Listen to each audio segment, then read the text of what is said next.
अब देखो यहाँ पे जो पहला क्वेश्चन है आपका क्या दिया हुआ, अब ये साइकोमेट्रिक वाला पूरा हो गया अलग से, इसमें कुछ नहीं बचा, ठीक है। अब ये आपका रेफ्रिजरेशन वाले से मैं स्टार्ट कर रहा हूँ। अब क्वेश्चन क्या है, प्रशीतन चक्र के दौरान ऊष्मा डैश में प्रशीतक द्वारा अवशोषित की जाती है।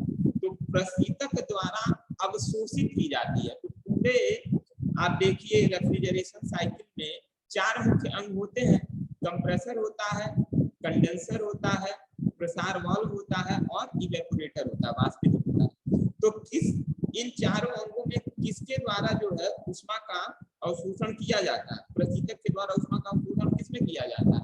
तो आपको मालूम होगा इवेपोरेटर, वाष्पित में क्या होता है, ऊष्मा प्रशीतक के द्वारा अवशोषण किया जाता है ऊष्मा का। तो इसमें ऑप्शन नंबर क्या होगा, डी होगा। उसी तरीके से दूसरा क्वेश्चन देखिए, सल्फर डाइऑक्साइड का अनुमानित हिमांक। अब देखो ये जो इस टाइप के क्वेश्चंस होते हैं, इसके लिए आपको जो रेफ्रिजरेंट वाला चैप्टर था ना, प्रशीतन वाला, जिसमें हमने नॉमेनक्लेचर बताया था, तो उसमें मैंने ये भी बताया था, कुछ की तो प्रॉपर्टी मैंने मेन बता दिया था, लेकिन उसमें बहुत सारे प्रशीतक की प्रॉपर्टी दिए हुआ है, मतलब गुण। अब उसी में से ये पूछा है कि सल्फर डाइऑक्साइड का अनुमानित हिमांक बताइए। तो अब यहाँ पे इसमें एक चार्ट दिया हुआ है, देखो ये चार्ट है ना कुछ इंपॉर्टेंट, जिसमें इंपॉर्टेंट क्या क्या है, इसमें लगभग सारे इंपॉर्टेंट है। Ammonia, carbon dioxide, sulphur dioxide, R12, R22, R11 का भी आप पढ़ लेना, क्योंकि हम देख रहे हैं R11 का भी कहीं कहीं पूछ दे रहा है। तो हिमांक, क्वथनांक, ये सब आप पढ़ लीजिए। तो यहाँ पे देख लो सल्फर डाइऑक्साइड का जो है हिमांक कितना, यहाँ पे देखिए -75.2 डिग्री सेल्सियस, यानी क्या होगा, ऑप्शन नंबर 20 का सही, ठीक है। कुछ क्वेश्चन इस टाइप के आपको मिलेंगे कि जिसमें आपको वो याद ही रखना पड़ेगा, कुछ उसमें कॉन्सेप्ट वाला चीज नहीं है, ठीक है। तो अब यहाँ पे तीसरा देखिए, तीसरा क्वेश्चन वही नॉमेनक्लेचर बेस है कि रेफ्रिजरेंट R1 का रासायनिक सूत्र क्या होता है। तो हम जानते हैं क्या होता है, क्या नाम है, कार्बन मोनोफ्लोरो ट्राइक्लोरोमेथेन, मोनोफ्लोरो F है ना, मोनो, यहाँ देखना ना फॉर्मूला CCl3F, तो मोनोफ्लोरो ट्राइक्लोरोमेथेन, ठीक है। तो R11 का रासायनिक सूत्र ये होगा, बाकी का दिया हुआ। इसमें इस चार्ट में सबसे इंपॉर्टेंट क्या है, R11 दिया ही है, उसके बाद R134 में R एक सिंपल होता है R134 और एक होता है R134A, तो ये दोनों ही बहुत इंपॉर्टेंट है, R134 और R134A, ठीक है। और देखो अभी मैंने बताया था कि इस वाले में R11 भी पढ़ लीजिएगा। तो यहाँ पे देखो R11 पे से क्वेश्चन आ गया, R11 भी बहुत इंपॉर्टेंट है। तो ये कुछ इंपॉर्टेंट जितने भी हैं वो आप जब ये मैं भेज रहा हूँ जो PDF, उसमें भी आप जब क्वेश्चन देखेंगे तो आपको लग जाएगा कि किसकी प्रॉपर्टी हमको पढ़ लेनी चाहिए, तो उसको आप पढ़ लीजिएगा। फिर उसके बाद इसमें क्या है, चौथे वाले में, इनमें से कौन सा प्रशीतक का अवांछनीय गुण। तो ये तो वही वाला है, इससे पहले भी हम शायद ये वाला क्वेश्चन डिस्कस किए हैं। ये जैसे शुरुआत से मैं PDF बना रहा हूँ, तो ये भी आप पढ़ लीजिएगा। इसमें क्या होगा, ये सारी प्रॉपर्टी ये दिया हुआ है, इसमें ऑप्शन नंबर सी होगा, क्योंकि लो विस्कोसिटी होती है, लो फ्रीजिंग पॉइंट भी होता है, लेकिन लो मेल्टिंग पॉइंट नहीं होता। मेल्टिंग पॉइंट क्या होती है, हाई होती है, ठीक है। और डी वाला भी ऑप्शन सही है कि स्नेहक तेल के साथ उच्च मिश्रणीयता, मतलब ये जो स्नेहक तेल होते हैं, लुब्रिकेंट ऑयल होते हैं, उसके साथ क्या होता है, आसानी से मिल जाते हैं, मिक्सिबल होते हैं, ठीक है। तो इसमें ऑप्शन नंबर सी होगा, और इसकी जितनी भी प्रॉपर्टी है इसको देख लीजिए। फिर उसके बाद पांचवा क्वेश्चन है, रेफ्रिजरेंट का एक अवांछनीय गुण है, फिर वही सेम प्रॉपर्टी है। अब इसमें ऑप्शन क्या दिया है, वाष्पीकरण के निम्न गुप्त ऊष्मा, ठीक है। अब देखो यहाँ पे फिर ये भी ऑप्शन ए ही होगा, क्योंकि अभी ऊपर आपने क्या पढ़ा है, ऊपर आपने पढ़ा है कि मेल्टिंग पॉइंट हाई होना चाहिए, और यहाँ फिर से मेल्टिंग पॉइंट लो दिखाया है, तो पांचवे का भी ए ही होगा। देखो पांचवे का भी यहाँ पे ए, ठीक है। फिर उसके बाद ये तो फिर न्यूमेरिकल है, इसको छोड़ दीजिए। अच्छा कुछ देखो, मैं PDF भेज रहा हूँ, मैं यहाँ पे इस वजह से न्यूमेरिकल नहीं बता रहा हूँ, न्यूमेरिकल है बड़ा आसान, सारे सारे ऑब्जेक्टिव है। चलो देख लो एक न्यूमेरिकल, ये तो छोटा सा है, बता ही सकते हैं। इन सबको आप जरूर छोटे छोटे न्यूमेरिकल लगाइएगा। देखिए ऑब्जेक्टिव पेपर आएगा और ऑब्जेक्टिव पेपर में ऐसा न्यूमेरिकल बिल्कुल भी नहीं देगा जो कि बहुत बड़ा, सारे एकदम फॉर्मूले बेस देगा। तो जितने भी फॉर्मूले बेस्ड न्यूमेरिकल है, जैसे ये छोटा सा फॉर्मूला बेस्ड न्यूमेरिकल है, इस टाइप के न्यूमेरिकल को जरूर लगा लीजिए, ठीक है, तो वो आपका अच्छा मतलब स्कोर कर जाएगा। अब देखो इसमें क्या है, छठा क्वेश्चन न्यूमेरिकल में दिखा दूं। एक पानी, अब देखो एक पानी गर्म करने वाला ऊष्मा पंख, मतलब एक ऊष्मा पंख है जो पानी को गर्म करता है, वायुमंडल से 10 किलोवाट ऊष्मा चूषित करता है, मतलब अवशोषित करता है। कितना ऊष्मा? 10 किलोवाट। इसके लिए 2 किलोवाट इनपुट शक्ति की आवश्यकता होती है। तो ऊष्मा पंप का सीओपी निकालिए। तो ऊष्मा पंप का सीओपी मतलब निष्पादन गुणांक का फॉर्मूला क्या होता है? अवशोषित की गई ऊष्मा बटा किया गया कार्य, यही ना होता है भाई, refrigerating effect upon work input, यही होता है फॉर्मूला। जैसे कि आपका जो एक्सप्लेनेशन है उसमें दिख रहा है। तो अवशोषित ऊष्मा कितना है? 10 किलोवाट। और फिर कह रहा है जब अवशोषित ऊष्मा अवशोषित कर दी जाती है तो 2 किलोवाट का क्या होता है? पावर इनपुट, मतलब वर्क इनपुट मिलता है। ऊष्मा अवशोषित करने पे 2 किलोवाट का हमको वर्क इनपुट मिलता है। तो ऊपर अंश में जो है 10 लिखेंगे, हर में जहाँ कार है वहां 2 लिखेंगे। सॉल्व करने पे क्या आ जाएगा? 5 किलो वाट आ जाएगा, ठीक है। तो ये हो जाएगा आपका आंसर नंबर, इसका कौन सा होगा? Option A. फिर उसी तरीके से 7वां क्वेश्चन है। 7वां क्वेश्चन क्या? बेल कॉलमैन साइकिल की बेस है। अब इसमें क्या दिया? यदि दाब अनुपात आरपी है के संदर्भ में बेल कॉलमैन वायु प्रशीतन चक्र के प्रदर्शन गुणांक, कोई सीओपी को किसके द्वारा दर्शाया गया है? तो इसका मैंने बताया था, इसका ऑप्शन नंबर डी होगा, ठीक है। कुछ क्वेश्चन बहुत मतलब ये सारे क्वेश्चन जो है एकदम कंफर्म है, जैसे ये जो फॉर्मूला भी बेल कॉलमैन वाला, ये इस टाइप के क्वेश्चन जरूर आते हैं। अब देखो रेफ्रिजरेंट में इलेक्ट्रोलक्स प्रणाली में डैश होता है। अच्छा देखो एक इलेक्ट्रोलक्स प्रणाली, देखो सर्विस हो गया, चलो अभी बता ही दे रहे हैं होता क्या। आपने जब मैं यहाँ पे वो टॉपिक पढ़ा रहा था जिसमें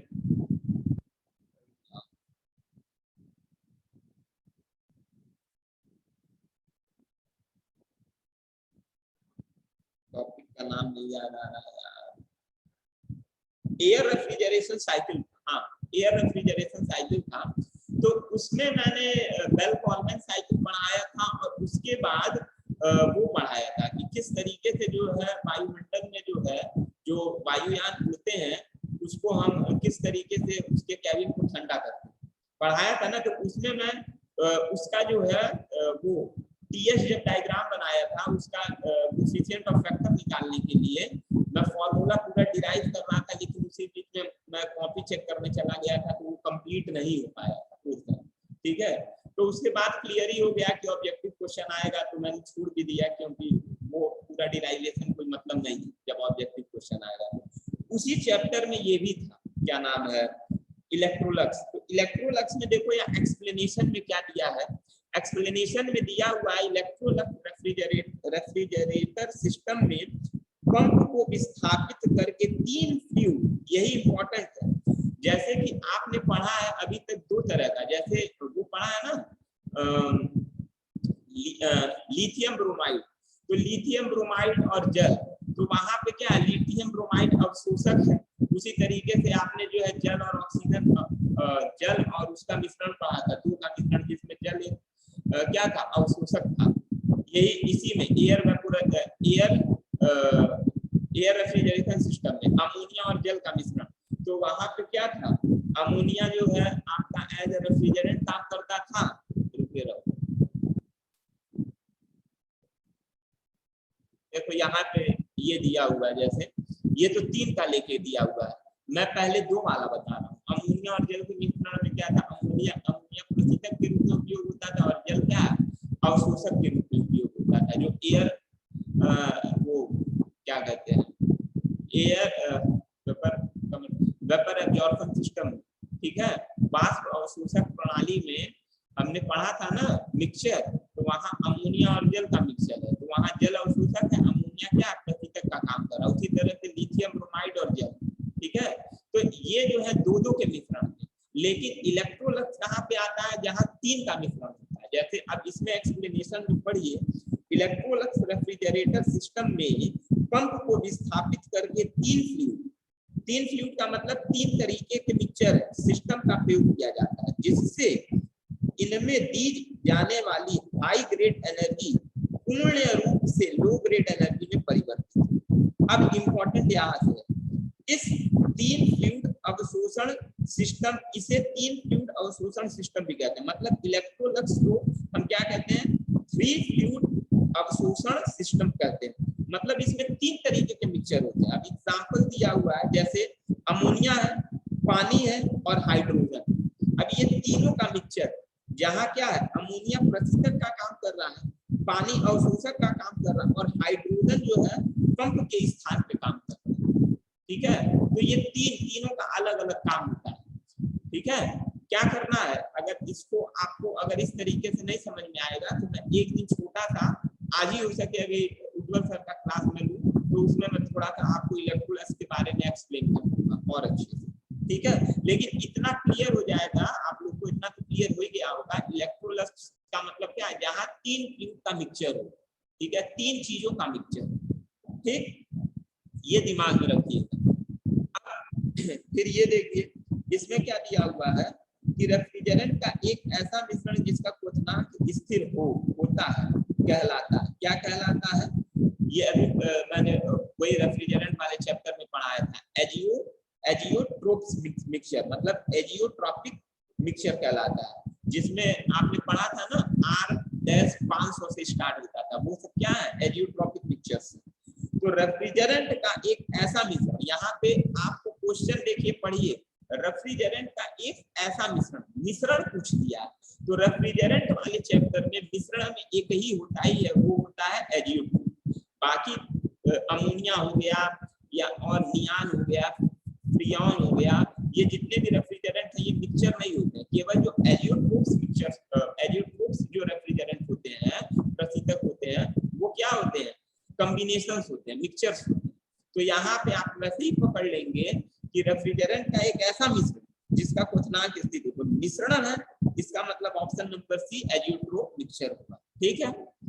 फिर उसके बाद 10वां क्वेश्चन देखो, 10वां क्वेश्चन क्या दिया हुआ है, निम्न में से कौन सा उपकरण वाष्पित्र पर ऊष्माभार के अनुसार, निम्नलिखित में से कौन सा उपकरण वाष्पित्र पर ऊष्माभार के अनुसार प्रशीतन प्रणाली में प्रशीतक के प्रभाव, प्रशीतन प्रणाली में प्रशीतक के प्रभाव नियंत्रित करता है। तो ठीक है, ये भी तो वही हो गया।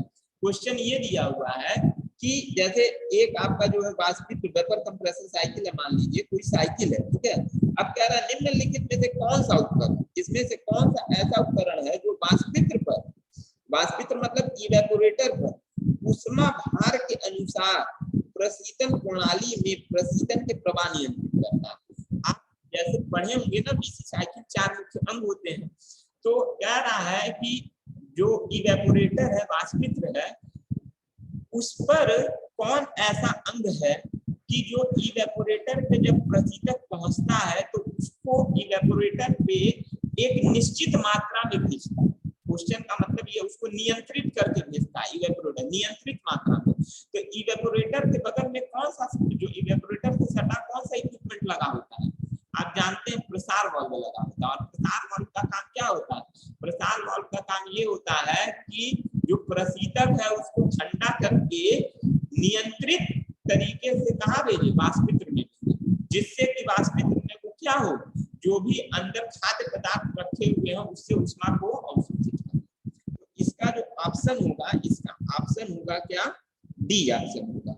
जैसे पहला आपका दिया हुआ है A B C D, D क्या है, आप देखिए ए में कंप्रेसर, कंडेंसर है, इवेपोरेटर है, कंप्रेसर है और प्रसार वाल्व। तो वाष्पित्र तो होगा नहीं, कंडेंसर का काम संघनन होता है, कंप्रेसर का काम कार्य करना होता है, यानी मिला जुला के आपका बचा क्या, एक्सपेंशन में।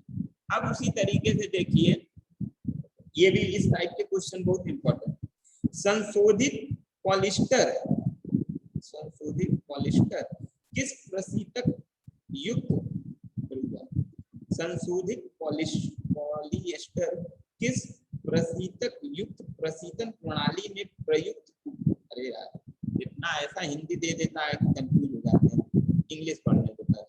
Modified polyester is a suitable lubricant in a refrigerant system with the refrigerator। अच्छा, मतलब ये देखो इसमें ये दिया हुआ है,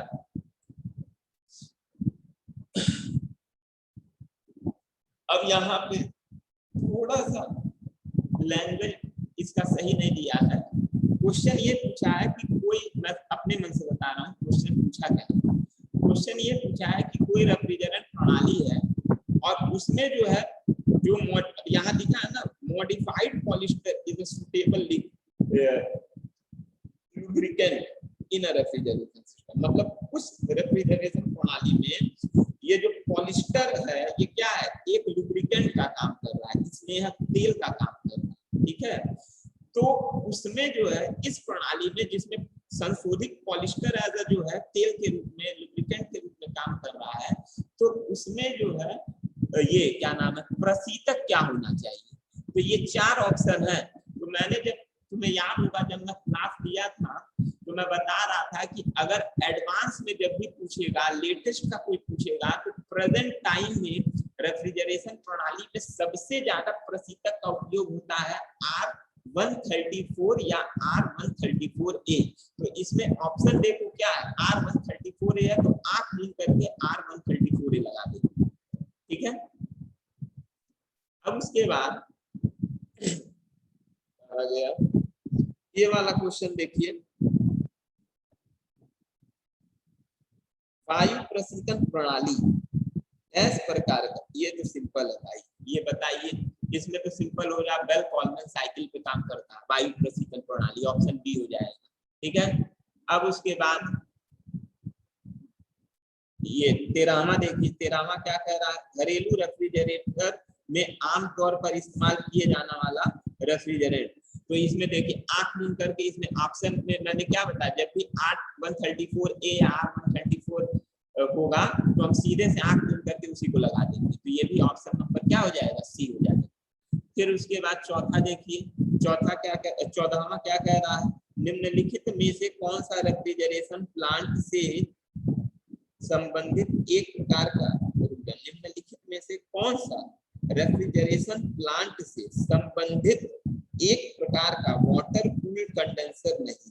अच्छा हाँ, ये इम्पोर्टेंट क्वेश्चन है, ये एक बार और भी डिस्कस हो गया। अब इसमें क्या है, इसमें आप देखिए, जैसे क्वेश्चन में ये दिया हुआ था कि ये तो इतना चीज तो क्लियर हो गया होगा ना, क्वेश्चन तो क्लियर हो गया होगा, निम्नलिखित में से कौन सा रेफ्रिजरेशन प्लांट से संबंधित एक प्रकार का वाटर कूल कंडेंसर नहीं, कंडेंसर नहीं, यानी कंडेंसर पे बेस्ड क्वेश्चन ये है।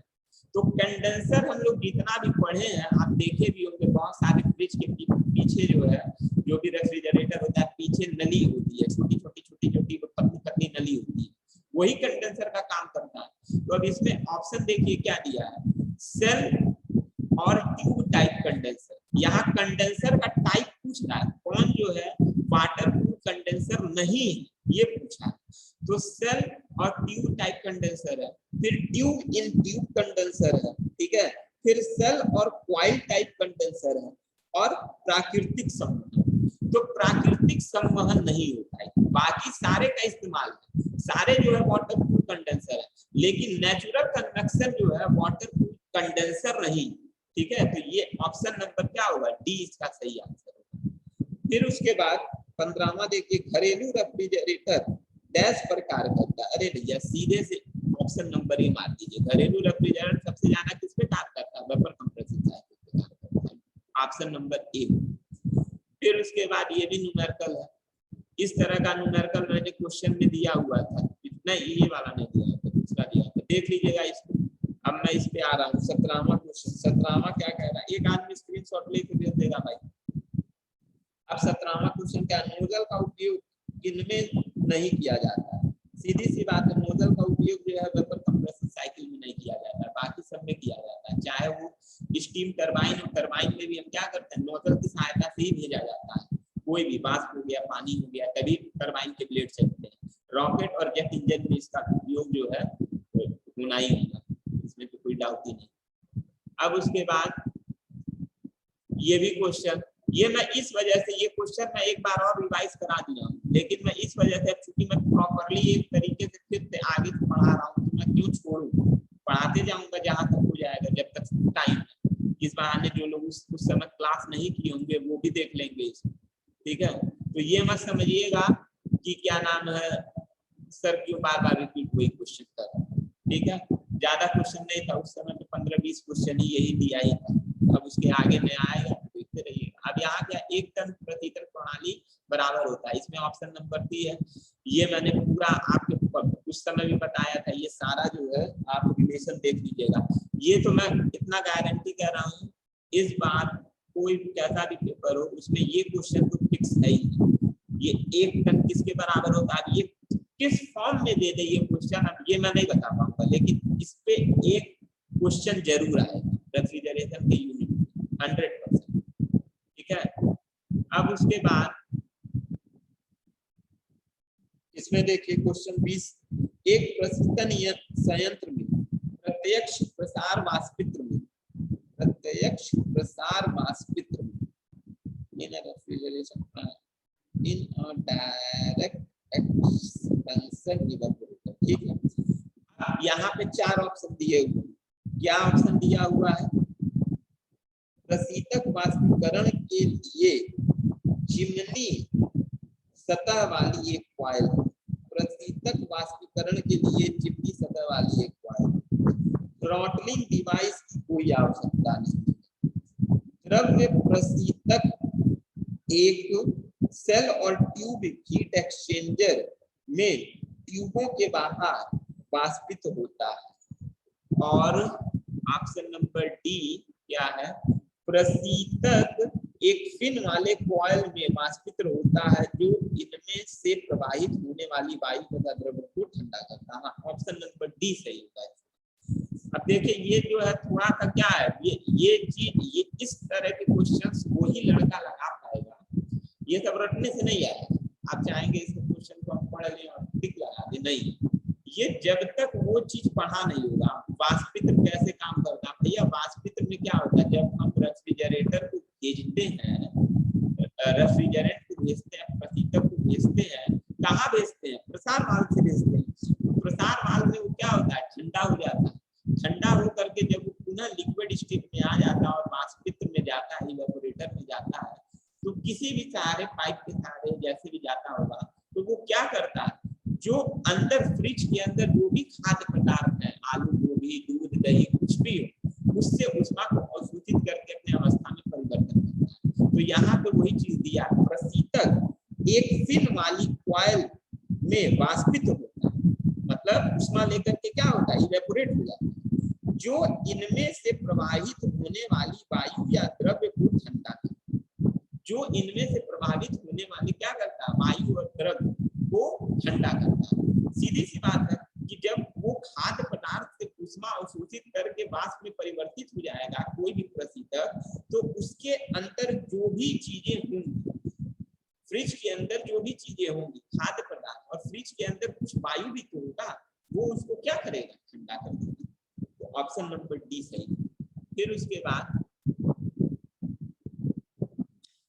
इसमें देखिए 21वां क्वेश्चन क्या है, निम्न विकल्पों में से गलत कथन को पहचानिए। देखिए इस टाइप के क्वेश्चन बड़ा ध्यान से पढ़िएगा, कहीं कहीं गलत, और आदमी जल्दी जल्दी में ध्यान नहीं देता है कि सही पूछा या गलत पूछा। तो क्वेश्चन क्या है, गलत कथन को पहचानिए। ऑप्शन देखिए, अच्छा गलत कथन को पहचानिए, वायु प्रशीतन चक्र। अब वायु प्रशीतन चक्र से है क्वेश्चन। ऑप्शन नंबर ए पढ़ो, शीतित स्थान से ऊष्मा असमीकरण और ऊष्मा निष्कासन स्थिर आयतन प्रक्रिया। फिर क्या है, का वायु प्रशीतन चक्र का प्रयोग हवाई जहाजों, ये तो सही है। फिर वायु प्रशीतन चक्र रिवर्स ब्रेटॉन साइकिल पे काम करता है, ये भी सही है। वायु प्रशीतन चक्र प्रशीतक के रूप में वायु पड़ती, ये भी सही। यानी ऑप्शन नंबर ए जो होगा इसका क्या होगा, गलत। ऑप्शन नंबर ए तो एक्चुअल में समझी में नहीं आ रहा है ये क्या बोला, बाकी तीनों सही, ऑप्शन नंबर ए, ठीक है। अब उसके बाद 22वां क्वेश्चन है। 22वां क्वेश्चन, अच्छा ये तो फिर वही है कि रेफ्रिजरेशन के निष्पादन गुणांक और हीट पंप के निष्पादन गुणांक के बीच अंतर, तो इसका ऑप्शन क्या हो जाएगा, सी सही। देख लीजिएगा। अब इसमें क्या है 24वां, व्युत्क्रम ब्रेटॉन या बेल कॉलमैन चक्र में इस्तेमाल किया जाने वाला प्रशीतक, सिंपल है भैया, ये किस में काम करता है, एयर रेफ्रिजरेशन सिस्टम में, तो इसमें प्रशीतक क्या होगा, वायु होगा, ऑप्शन ए सही। फिर उसके बाद 25वां क्वेश्चन क्या है, 25वां क्वेश्चन देखिए,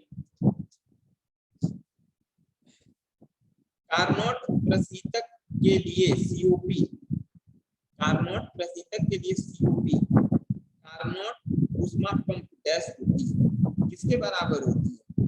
अब ये आप वही चीज है जैसे इसमें इसके ऊपर जो क्वेश्चन था वो सीओपी ऑफ रेफ्रिजरेंट और सीओपी ऑफ हीट पंप उनका रिलेशन था, और यहाँ पूछा है कि जो आपका जो है कार्नोट